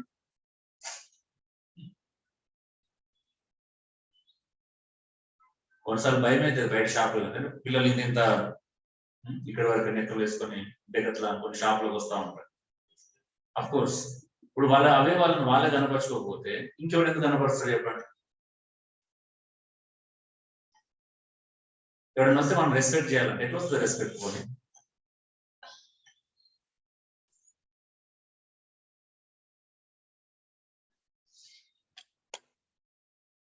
సో యజమానులను ఘనతకు పాత్రలను సన్మానించాలి. నీకెవరిని కనపరచాలి? 1 తిమోతి 6:1 చూడండి దయచేసి. యజమానులను ఘనతకు పాత్రలను సన్మానించాలి. నువ్వు పనిచేసి యజమానులను సన్మానిస్తున్నావా? వాళ్ళు ఘనతకు పాత్రలు అంట. నేను చెప్పట్లేదు, ప్రభు చెప్తున్నాడు. చదవండి ఒకసారి 1 తిమోతి 6:11 6:1 సార్ ఒకసారి బయటికి చదవండి. దేవుని నామములో ఆయన బోధయు దూషింపబడకున్నట్లు శాసకుల కాడి కింద ఉన్న వారందరూ తమ యజమానులు పూర్ణమైన ఘనతకు పాత్రులని అనుకోవాలి. ఏంటిదంట? నువ్వు పనిచేసే చోట నువ్వు లోబడకపోతే ఎవరికి అవమానం అండి? దేవుని కదా. దేవుని నామం దూషింపబడకుండా నా వాక్యం దూషించబడుతుంది ఈరోజు క్రైస్తవులను బట్టి. ఎందుకు దూషించబడుతుంది? పేరు క్రైస్తవుడు చెబితే వినడు, వీడు పేరు క్రైస్తవుడు రెగ్యులర్ గా రాడు, వీడు పేరు క్రైస్తవుడు వీడు మాట వినడు, వీడు పేరు క్రైస్తవుడు నేర్పిస్తే కోపం. ఇలాంటి మళ్ళీ యజమానులను ఘనతకు పాత్రలను సన్మానించాను. ఒక దగ్గర పనిచేస్తున్నావు అంటే నువ్వు సరిగా పని చేయకపోయినా, నువ్వు వాళ్ళ మాట వినకపోయినా, ఎదురించినా ఎవరికి అవమానం కలుగుతుంది? ఇప్పుడు దేవుని వాక్యం దూషించబడుతా అంట, దేవుని నామం అవమానపరచబడుతుంది. అరే మిగతా వాళ్ళు మంచిగా ఉన్నారు, క్రైస్తవుడే ఇలా ఉన్నాడని తెలిసిందని ఇంకెలా ఉంటుంది? ఇప్పుడు మీరు ఒకవేళ ఒక దగ్గర పని చేస్తున్నారు, మీ యజమానులు అందరూ నాకు పరిచయం అనుకో, రేపు ఎప్పుడన్నా నేను దేవుని గురించి చెప్పడానికి పోతే అన్నారనుకో, మీ సంఘానికి వచ్చిన వాళ్ళందరూ ఇలా ఉన్నారు, మీరేమో నాకు సువార్త చెప్తున్నారు అన్నాడు అనుకో, ఎలా ఉంటుంది? తల ఎత్తుకుంటామో తల దించుకుంటామో? దేవుని తల ఎత్తబడినట్ట దించబడినట్ట? ఈరోజు మీ బాసులు మీ దగ్గర ఎలా ప్రవర్తిస్తున్నారు? లోబడతారా మీరు నిజంగా? ఒకవేళ కుదరదు అని అంటే it's okay sir, no problem అంటారా? లేదు నాకు కావాల్సిందే అంటారా? అసలు మీకు జీతం ఇచ్చేవాడు మీ బాస్ అని ఎందుకు నమ్ముతున్నారు? మీరు దేవుడు అని నమ్మట్లేదు కదా? తర్వాత చదవండి, తర్వాత వచనాలు ఏమున్నాయో. విశ్వాసులైన యజమానులు గల దాసులు తమ యజమానులు సహోదరులని వారిని తృణీకరింపగా, తమ సేవకాలను పొందువారు విశ్వాసులను ప్రియులై ఉండాలని మరి ఎక్కువగా వారికి సేవ చేయాలి. నెక్స్ట్, ఈ సంగతులను బోధించుచు వారిని హెచ్చరించును. ఎవడైనా మన ప్రభువైన యేసుక్రీస్తు ఈ సంగతులను బోధించుచు హెచ్చరించమంటున్నాడు పౌలు. అవునా? ఎఫెసీయులకు రాసిన పత్రికలోను, కొలస్సీయులకు రాసిన పత్రికలో మీరు చూస్తే 3-4 వచనాలు ఎఫెసీయులో చూస్తే ఏమంటారు తెలుసా? మీకు ప్రతిఫలం ఇచ్చేవాడు దేవుడే గాని మీ యజమాని కాదు అంటాడు. నేను ఇంత కష్టపడుతున్నాను, నా జీతం పెంచట్లేదు, నేను ఇంత కష్టపడుతున్నాను, నన్ను అర్థం చేసుకుంటలేదు, నేను ఇంత కష్టపడుతున్నాను, నన్ను అసలు నా కష్టానికి ప్రతిఫలం ఇవ్వట్లేదని మనం మనుషుల మీద సరుక్కోమని బైబిల్ ఎక్కడ ఉంది? బైబిల్ ఏమంటుంది? దేవుడి వైపు చూడమందా, మనుషుల వైపు చూడమందా? ఒకసారి చదవండి, 6-3-4 వచనాలు ఎఫెసీయులకు రాసిన పత్రిక. ఎవడైనను మన ప్రభువైన యేసుక్రీస్తు యొక్క హితవాక్యములను దైవభక్తికి అనుగుణ్యమైన బోధను ఎఫెసీయులకు రాసిన పత్రిక, తిమోతి కాదు. సారీ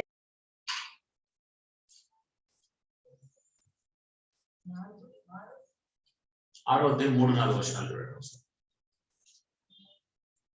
నీకు మేలు కలుగును. అదైపోయింది. 4వ వచనం చూడండి. తల్లిదండ్రుల తర్వాత తండ్రులారా మీ పిల్లలకు కోపం లేకుండా ప్రభు యొక్క శిక్షలో 5 దాసులారా యథార్థమైన హృదయం గలవారై భయముతోనూ వణుకుతోనూ క్రీస్తునకు వలె శరీర విషయమై మీ యజమానులైన వారికి విధేయులై ఉండండి. ఏంటిదంట? భయముతోనూ వణుకుతోనూ మీ శరీర విషయంలో యజమానులైన వారికి లోబడి ఉండమంటున్నాడు. తర్వాత ఏం చేయమన్నాడు చూడండి.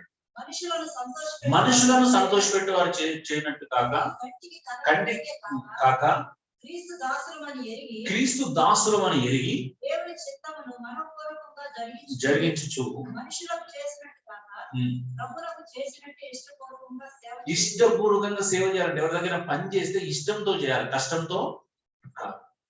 కష్టం ఉంటే మానేయాలి, ఇష్టం ఉంటేనే పని చేయాలి. అవునా? ఇష్టంలో నాకు కష్టం ఉన్నా నిన్న ఫీల్ గా సనుక్కోను, గొనుగను. అవునా? ఇప్పుడు మీకు ప్రజలకు సేవ చేస్తున్నప్పుడు నాకు కష్టాలు ఉండవు, కష్టాలు ఉన్నప్పుడు కూడా నేను ఏం చేస్తాను?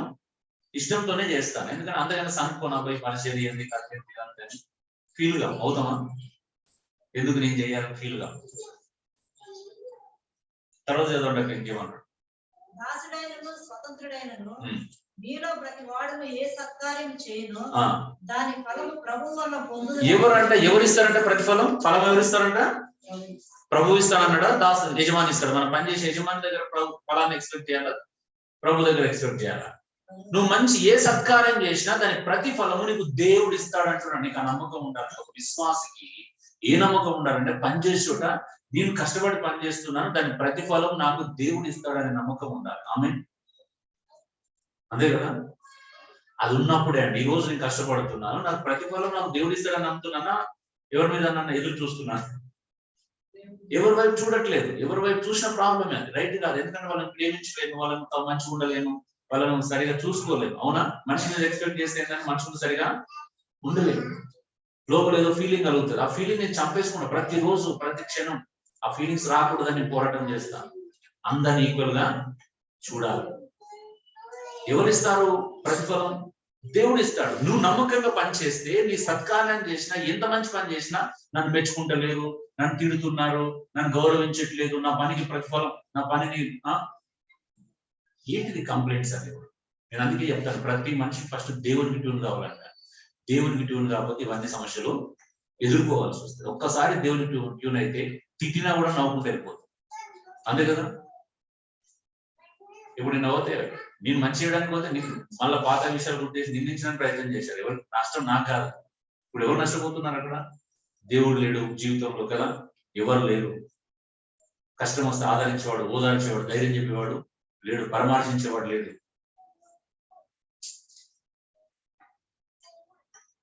దేవుని ప్రేమించే వారికి కొరత ఉంటే అస్సలు ఉండదు కదా. ఒకడు కాకపోతే ఇంకో 10 మందిని పంపిస్తాడు దేవుడు ప్రేమించు. ఒక యజమాని దగ్గర పని చేస్తున్నప్పుడు నా పనిని గౌరవించుకోండి. దేవుడు ఉన్నాడు కదా. నీకు అన్యాయం చేస్తే దేవుడు న్యాయకర్త నమ్మాలి కదా. దేవుడు కదా నేను న్యాయం చేసేది. నువ్వేం చేస్తున్నావు? వీడు న్యాయం చేయాలి. నాకు పెట్రోల్ బంక్ కూడా న్యాయం చేయమంటే చేయడు. అవునా? గవర్నమెంట్ నాకు న్యాయం చేయమంటే చేయడు. అది 150 ఉన్నా 200 ఉన్నా పోయించుకోవాల్సింది. నా న్యాయకర్త ఎవరు? దేవుడు. అంతే కదా. మనం సనుక్కుంటే కొనుక్కుంటూ వచ్చే సమస్య పరిష్కారం అవుతుందా? ఏదైనా కావచ్చు, చేయని. గవర్నమెంట్ మన ప్రజలు మన చుట్టూ వాళ్ళు అన్యాయం చేస్తారు, మోసం చేస్తారు. కానీ క్రైస్తవుడు ఎలా ఉండాలి? అన్యాయాన్ని అనుభవించాలి, ఆ మోసాన్ని అనుభవించాలి. ఎవరి కోసం? దేవుని కొరకు. ఒక్క చోట లేదు. మీరు కొలసి 3వ అధ్యాయంలో చూస్తారు 17వ వచనం నుంచి. పేతురు రాసిన పత్రిక 2వ అధ్యాయం 18వ వచనం నుంచి ఇవే విషయాలు, సేమ్ విషయాలు. ఒక్క దగ్గర రాపించారంటే కాదు. పేతురు రాశాడు కదా, పౌలు రాశాడు, అందరూ రాస్తున్నారు. అందుకే యజమానులను ఫస్ట్ నువ్వు ఘనతకు పాత్రలను సన్మానించాలి. చెప్పి తినాలి అంతే. ఇస్తారా వాళ్ళకి అర్థమైపోతారు. నేను ఏమన్నా భరిస్తున్నాడు అంటే నీకు ఊహించిన జీవితం దేవుడే అనుగ్రహిస్తాడు. ఒక యోసేపుని చూడండి, నమ్మకంగా పనిచేశాడు, అపనమ్మకంగా చేశాడు. నమ్మకంగా ఎవరు ఏమనుకున్నా నమ్మకంగా పనిచేసినందుకు దేవుడు ఉన్నతమైన స్థాయి కల్పించాడా? ఇష్టానుసారం ఉన్నందుకే కల్పించాడా? చెరసాలకు పోయిన దేవుడు నమ్మకంగా ఉన్నందుకు ఎక్కడ తీసుకెళ్ళి పెట్టాడు? ఐగుప్తు దేశానికి రాజునే ప్రధానమంత్రిని చేశాడు కదా. తన అన్నదమ్ములు అమ్మేసుకున్నారు. మా అన్నదమ్ములు అంటే నేను ఇష్టం లేదు, వాళ్ళని ద్వేషించారు.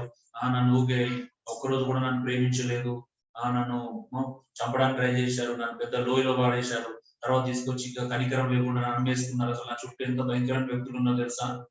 ఇదే మన జీవితం అంతా సనుకోడు. అవునా? ఎప్పుడన్నా యోసేపు సనిగాడు మన జీవితంలో ఏం జరిగింది? ముందుకెళ్తున్నా. అవునా కదా. ఎవరు ఎంకరేజ్ చేసినా చేయకపోయినా వచ్చిన వాళ్ళే మనలో. అవునా కదా. ముందుకెళ్తున్నా, వెనకెళ్తున్నావు. జీవితం ముందుకెళ్ళాలి. అవునా? ముందుకెళ్ళినప్పుడు కదా అర్థమైంది మనం ఎక్కడ నడుస్తున్నాం అని. ఉంటారు మన చుట్టూ మంచోళ్ళు ఉంటారని బైబిల్ ఎక్కడని చెప్పిందా? నీ చుట్టూ అందరు మంచోళ్ళు ఉంటారని చెప్పిందా? నీ శ్రమలు ఉంటాయి, కష్టాలు ఉంటాయి, కన్నీళ్లు ఉంటాయి అని చెప్పాడు. అవునా? నువ్వేం చేస్తున్నావు? బయటికి వెళ్ళి మంచోళ్ళని కోరుకుంటున్నావు. మంచిగా ఉండాలి అందరు నాతో. ఎలా ఉంటారు? నీకు ఎందుకు ఉంటారు మంచోళ్ళు? ఎక్స్పెక్ట్ చేస్తేనే కదా సమస్య. ఈరోజు సహోదరుడు ఒక పోస్ట్ పెట్టాడు, చూస్తున్నా. 3 things Jesus never said. You will be healthy, you will be wealthy, you will be successful. నువ్వు ఆరోగ్యంగా ఉంటావు, నువ్వు ఐశ్వర్యంతో నింపబడతావు, నువ్వేం చేస్తే సక్సెస్ అవుతావు అని బైబిల్ ఎక్కడ యేసుప్రభు నీకు చెప్పాలి. ఏమని చెప్పాడు? 3 things Jesus said. You will be hated, you will have trouble, you will suffer. నువ్వు ప్రజలందరి చేత నన్ను వెంబడిస్తే ద్వేషించబడతావు కదా. సమస్యలు ఉంటాయి, సఫరింగ్స్, శ్రమలు ఉంటాయి, సమస్యలు ఉంటాయి. ప్రజలందరి చేత మనం ద్వేషించబడతామని చెప్పిండా? నా దగ్గరికి వస్తే నువ్వు ధనవంతులు అవుతావు, నా దగ్గరికి వస్తే నువ్వు ఐశ్వర్యవంతులు అవుతావు, నా దగ్గరికి వస్తే ఎక్కడ ఏం పని చేసినా నువ్వు సక్సెస్ అవుతావు, ఎక్కడ చేపెట్టం పుట్టిందాల పట్టిందాల బంగారం అయితే. మరి ఎందుకు మోసపోతాం? దేవుడు చెప్తే కదా మోసం అంట. మనమే మోసం చేస్తాం. చెయ్యండి అంతే, నమ్మకంగా పని చేయండి. ఒకవేళ నమ్మకంగా అక్కడ మీకు ఇబ్బంది అనిపిస్తే మీకు మంచి పని చూసుకుంటే ఎక్కడికైనా సమస్యలు ఉంటాయి. అవునా? ఈ ఉద్యోగంలో సమస్యలు ఉంటాయి, ఈ ఉద్యోగంలో సమస్యలు ఉంటాయని ఎవరికి చెప్పగలుగుతారు? ఎవరు గ్యారంటీ ఇస్తారు? యజమాని మంచోడు, ఆ యజమాని మంచి చెడ్డోడు అని చెప్తారు. ఎక్కడ ఉండే స్థాయి అక్కడ ఉంటుంది.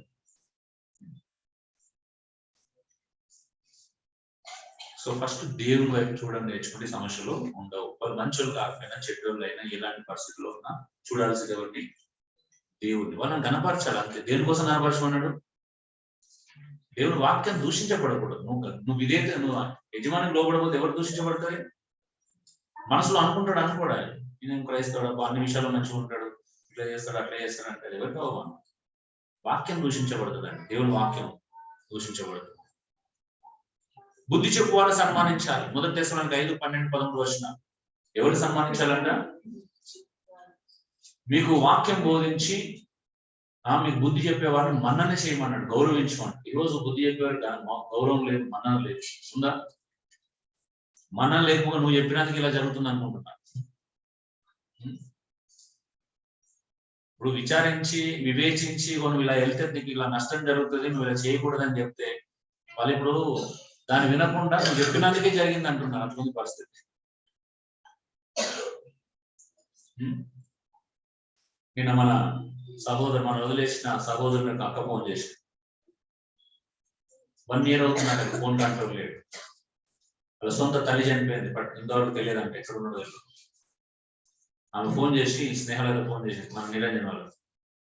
నేను చాలాసేపు మాట్లాడింది, అన్న 1 year అయితే వాడు ఎక్కడ ఉన్నాడో మాకు తెలియట్లేదు, ఏ ఫోన్ స్విచ్ చేసినా స్విచ్ ఆఫ్ వస్తుంది. అమ్మ కార్యక్రమాలన్నీ ఒక ఆడపిల్ల చేయాల్సి వచ్చింది అన్న, వాడు ఎక్కడ ఉన్నాడు అంటే నాకు తెలియదు, నాకు నిజంగా తెలియదు. అది తెలియగానే రఘు నాకు మెసేజ్ పెట్టగానే నేను విజయ్ ఫోన్ చేసి అనుకున్నాను, ప్రకాష్ చేసి అందరు చేసిన ఎక్కడ టచ్ లో ఉన్నాడు, ఎక్కడ నెంబర్లు ఉన్నాయి. మా ప్రయత్నం మేము చేసినప్పుడు మాకు అస్సలు తెలియదు దాని గురించి. మా ప్రయత్నాలు మేము చేస్తున్నాము, ఎక్కడ కూడా మాకు దొరకలేదు. అంటే చూడు, ఎవరు చేశారు లైఫ్ నాలో, ఎవరు చేస్తారు కదా. ఒకవేళ నిజంగా ఫ్యామిలీలో సమస్యలు, ఇప్పుడు మనం చెప్పాము మీరు కలిసి ఉండలేదని, పెళ్ళైతే మీరు వల్ల రాజకీయాలు కలిసి ఉండలేదు, కాపురం చేయలేదు చెప్పాము. చెప్తే పెళ్లి చేసుకున్నారు, సమస్య వస్తే రావాలి కదా పరిష్కారం కోసం. ఎవరి దగ్గరికి వెళ్ళాలి కదా, కొన్ని 4 దగ్గర రాకుండా ఇంకో దగ్గరికైనా వెళ్ళాలి. 15 రోజులకి 1 రోజులకి దూరం అయిపోయి జీవితాన్ని పాడే దేవునితో లేకపోతే ఎంత వరస్ట్ ఉంటుంది, విశ్వాసం తొలగిపోతారు. అవునా? ప్రపంచంలో అన్నిటికంటే భయంకరంగా ఏం తెలుసండి? విశ్వాసం నుండి తొలగిపోవడం. ఈరోజు బుద్ధి చెప్తే, మంచి మాట చెప్తే సన్మానించుకోవాలి. పౌలు క్లియర్ చెప్తున్నాడు, మీకు వాక్యం బోధించి వాక్యం చేత సలహాలు ఇవ్వండి. వాక్యం చేత మీకు ఎవరైతే బుద్ధి చెప్తారో, వాక్యానుసారంగా ఎవరైతే బుద్ధి చెప్పారో కనపడి చదవండి ఒకసారి 12-13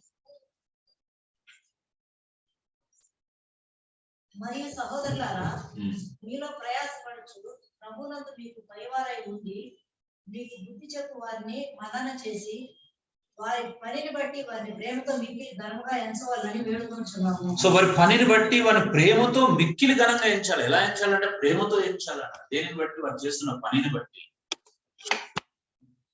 ఆ పనికి రెస్పెక్ట్ ఇవ్వమంటున్నాడు. అవునా? వాళ్ళు చేసేటువంటి పనికి ఈరోజు రెస్పెక్ట్ లేదు.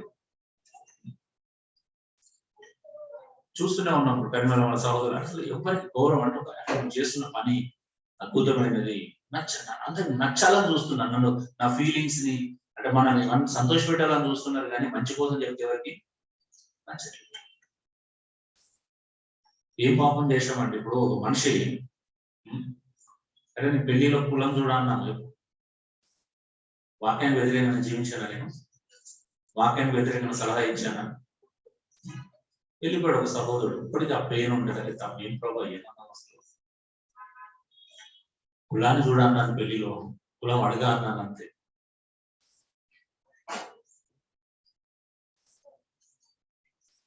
ఈరోజు నాయకులు అంటే నిజంగా చెప్తున్నాను, అందరూ స్వార్థపడాలంటే ఎవరికి రెస్పెక్ట్. సంఘం ఏమైపోతాను భయం ఎవరికి లేదు.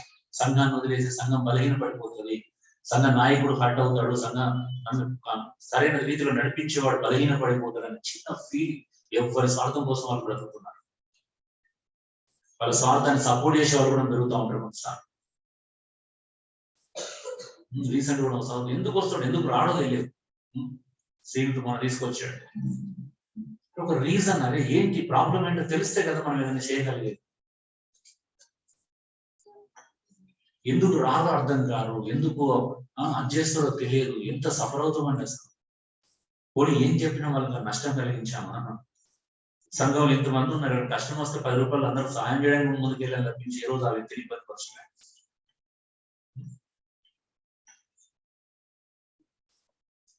ఎంత బాధ అనిపిస్తుంది. ఇప్పుడు ఆ పిల్లవాడు ఆనందం ఎందుకు వస్తాడో తెలియదు. మనందరికి అడిగితే చెప్పడు. ఆ యోబు డేవిడ్ వారు ఏమన్నా వాళ్ళని పెళ్లి సంబంధం కోసం మేము 2 నెలలు సంఘానికి రామన్నారు. అది రైట్ అయినా చెప్పండి. పెళ్లి చేసుకోవడానికి 2 నెలలు రాము, వేరే సంబంధం, వేరే చర్చకి వెళ్తామని. సరే మంచిది. మీరు వాక్యాన్ని తప్పుగా అర్థం చేసుకున్నారు, దేవుని దర్శనాన్ని కూడా తప్పుగా అర్థం చేసుకున్నారు. ఆ పెళ్లి కాదు అని చెప్పాను. ఎందుకంటే మీకు క్లారిటీ లేదు, తప్పుగా అర్థం చేసుకున్నాను, వివరించి చెప్పాను. లేదు నాకు దేవుడు దర్శనం చూపించాడు, మా కొడుకు చూపించాడు, 100% ఆ అమ్మాయిని చేసుకోమని చెప్పాడు. మరి అమ్మాయిని చేసుకోమని లేదు, పెళ్లి కాలేదు. ఎప్పుడో ఉషక్క మన సోని పెళ్ళప్పుడు జరిగిన ఇన్సిడెంట్. ఎన్ని నెలలు అవుతుంది.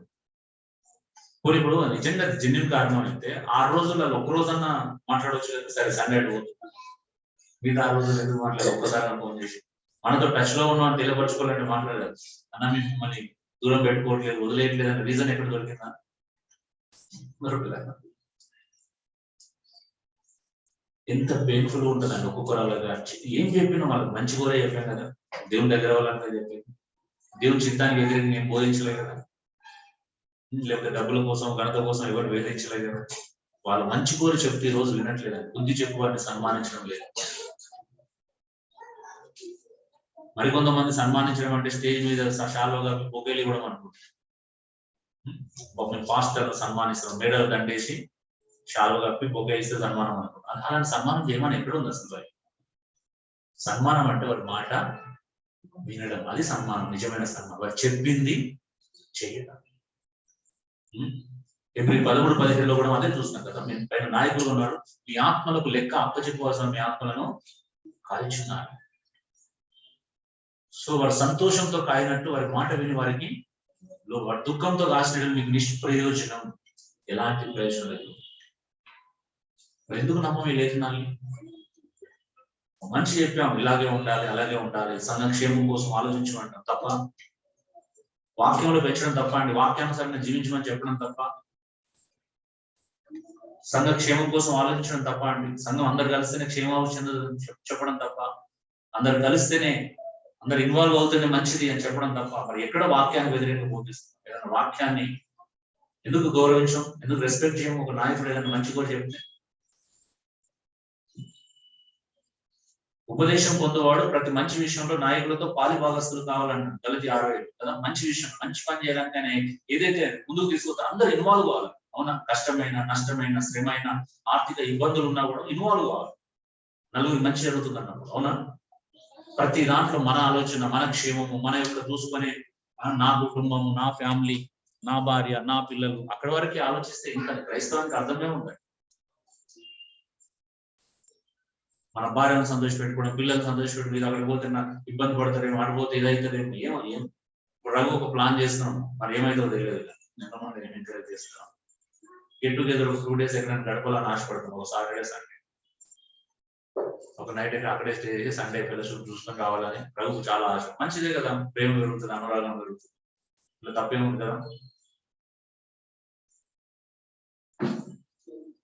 సో బుద్ధి చెప్పే వారిని దయచేసి అర్థం చేసుకోండి, మంచి చెప్పే వారిని గౌరవించండి. అందుకే సామెతలు చూస్తే 100 మాటలు ఉన్నాయి కదా. బుద్ధిమంతుని గద్దిస్తే వాడు ఇంకా జ్ఞానాభివృద్ధిని ఉంటాడంట, మూర్ఖుని గద్దిస్తే ద్వేషిస్తాడంట. మనం మూర్ఖ స్థానంలో ఉన్నామా, జ్ఞానుల స్థానం అంటే జ్ఞాని గద్దింపు అంట వినేవానికి ఏంటిదంట ఒక అద్భుతంగా భావిస్తున్నాడు. మారాలనుకున్నానికి గద్దింపు ఒక సవాల్ అండి. నిజం చెప్తున్నా, నాకు స్టీఫెన్ అన్న ప్రసంగించిన ప్రతిసారి గుండెలో గుణపాలు దింపినట్టు అనిపించింది. నేను అక్కడే డెవలప్ అయ్యాను, అక్కడే మార్చిపడ్డాను. మిగతా వాళ్ళు ఎవరు మాట్లాడినా సాఫ్ట్ గా, నిదానంగా, అంత ఏదో అట్లుంటుండే, ఎక్కడ హృదయాన్ని పొడవపడలా. అందుకే నేను వాక్యం చెప్పేటప్పుడల్లా సాఫ్ట్ గా మాట్లాడడం రాదు, ఏం ప్రయోజనం లేదు సాఫ్ట్ గా మాట్లాడు. వింటారు, సూపర్ మంచిగా చెప్పినాడు. హృదయం పొడవపడాలి, నొచ్చుకోవాలి. సో బుద్ధి చెప్పను, దూసుకెళ్ళాలి. దేవుని ఒక మాట హృదయంలో చీల్చుకొని వెళ్ళాలి. సో అందుకే బుద్ధి చెప్పు వారిని సన్మానించండి దయచేసి. ఒక్క దగ్గర లేదు. హెబ్రీ 13:7, హెబ్రీ 13:17, హెబ్రీ 13:7 వాళ్ళ విశ్వాసాన్ని, వారి ప్రవర్తన ఫలాన్ని శ్రద్ధగా తలంచుకోండి. వారి విశ్వాసాన్ని అనుసరించండి. వాళ్ళు దేవుని వైపు చూసి నడుస్తున్నారు కదా, ఆ విశ్వాసం మనకెందుకు కలగదు? మేము మోతున్నాం అంటే విశ్వాసం దాని కదా మేము బ్రతికి చూపిస్తుంది. అవునా? నా డౌట్ ఉందా మీకు?